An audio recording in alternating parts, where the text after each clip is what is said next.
কুরবানি ইসলামী শরীয়তের একটি গুরুত্বপূর্ণ ইবাদত। কোরআন হাদিসে এর গুরুত্ব অপরিসীম। রাসূল করিম সাল্লাল্লাহু আলাইহি ওয়াসাল্লাম হিজরতের পর প্রতি বছর কুরবানি করেছেন। তিনি কখনো কুরবানি পরিত্যাগ করেননি, বরং কুরবানি পরিত্যাগকারীদের জন্য অভিসম্পাত করেছেন। হাদিস শরীফে ইরশাদ হয়েছে, যে ব্যক্তি কুরবানি না করে সে যেন ঈদগাহে না আসে। কোরবানির ফজিলতের ব্যাপারে হাদিস শরীফে বর্ণিত হয়েছে। হযরত যায়েদ ইবনে আকরাম রাদিয়াল্লাহু তাআলা আনহু থেকে বর্ণিত, তিনি বলেন, সাহাবায়ে কেরাম নবী করিম সাল্লাল্লাহু আলাইহি ওয়াসাল্লামের কাছে জিজ্ঞেস করেন, কুরবানি কি? নবী করিম সাল্লাল্লাহু আলাইহি ওয়াসাল্লাম বলেন, কুরবানি হলো তোমাদের পিতা হযরত ইব্রাহিম আলাইহিস সালাতু ওয়াসসালামের সুন্নাত। এতে আমাদের সওয়াব কি?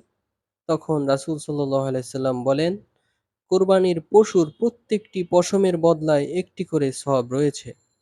ভেড়া সম্পর্কে জিজ্ঞেস করা হলে তিনি বলেন, ভেড়ার প্রত্যেকটি পশমের বদলায়ও একটি করে সওয়াব রয়েছে। মুসনাদে আহমদ।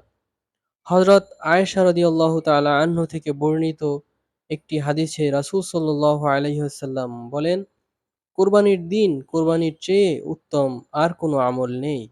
কিয়ামতের দিন কোরবানির পশুকে শিং, পশম ও খুর সহ পেশ করা হবে এবং কোরবানির জন্তুর রক্ত মাটিতে পড়ার আগেই আল্লাহ তাআলার কাছে তা কবুল হয়ে যায়। তাই তোমরা খুব আনন্দ চিত্তে কোরবানি করো। ১০ই জিলহজ ফজর থেকে ১২ই জিলহজ সন্ধ্যা পর্যন্ত সময়ে যেসব প্রাপ্তবয়স্ক সুস্থ মস্তিষ্ক মুকিম ব্যক্তির কাছে নেশাব পরিমাণ সম্পদ থাকে, অর্থাৎ স্বীয় পানাহার, বাসস্থান, উপার্জনের উপকরণ ইত্যাদি ছাড়া অতিরিক্ত এ পরিমাণ সম্পদের মালিক হয়, যা ৭.৫ তলা স্বর্ণ কিংবা ৫২ তলা রৌপ্যের সমপরিমাণ মূল্য হয়ে থাকে, অথবা টাকার অঙ্কে আনুমানিক ৫৫,০০০ টাকা হয়, সে ব্যক্তির উপর কোরবানি করা ওয়াজিব। এক্ষেত্রে প্রয়োজনে অতিরিক্ত টাকা-পয়সা, সোনা-রূপা, অলংকার, বসবাস ও খোরাকির প্রয়োজনে আসে না এমন জমি, প্রয়োজনের অতিরিক্ত বাড়ি, ব্যবসায়িক পণ্য ও অপ্রয়োজনীয় আসবাবপত্র, পোশাক-পরিচ্ছদ, তৈজসপত্র ধার্তব্য হবে। সে সম্পদের উপরে ১ বছর অতিক্রম হওয়া শর্ত নয়।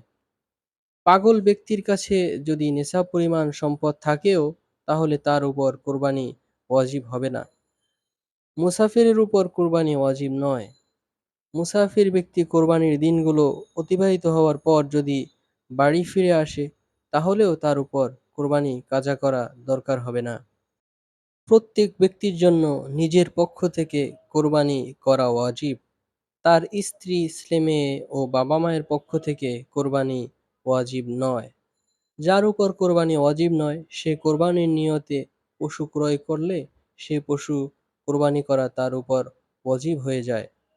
যে ব্যক্তি প্রতি বছর নিজ প্রাপ্তবয়স্ক ছেলের পক্ষ থেকে কোরবানি করেন, তার জন্য নতুন করে অনুমতি নেওয়ার প্রয়োজন নেই। যার উপর কোরবানি ওয়াজিব, সে যদি কোনো কারণবশত কোরবানি না করে, তাহলে কোরবানির দিনগুলো চলে যাওয়ার পর একটি বকরির মূল্য সাদকা করা তার উপর ওয়াজিব হয়ে যায়।